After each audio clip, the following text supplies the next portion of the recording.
Anak ni Kim Atienza at sparkle artist ng GMA na si Eman Atienza, pumanaw na.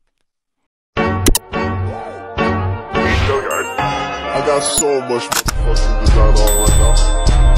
Every time, bring it back, make it come out that damn old glass. I'm the dog with it right there. Bitches on the line, and you know. Sa isang Instagram ng asawa niyang si Felicia at mga anak na sina Jose at Ilayana, inanunsyo ni Kim Atienza nitong Biyernes ng umaga ang hindi inaasahang pagpanaw ng kanilang anak na si Eman. Ayon sa kanyang post, "It is with deep sadness that we share the unexpected passing of our daughter and sister, Eman." Naghatid siya ng labis na saya, tawa, at pagmamahal sa aming buhay at sa buhay ng lahat ng nakakilala sa kanya.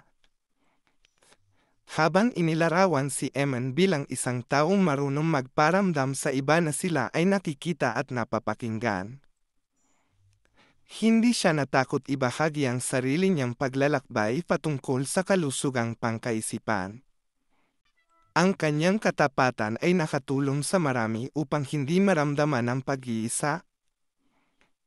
"It's with deep sadness that we share the unexpected passing of our daughter and sister, Eman," the statement began.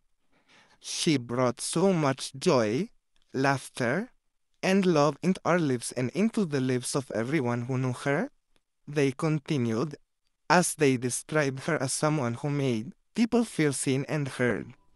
She wasn't afraid to share her own journey with mental health. Her authenticity helped so many feel less alone.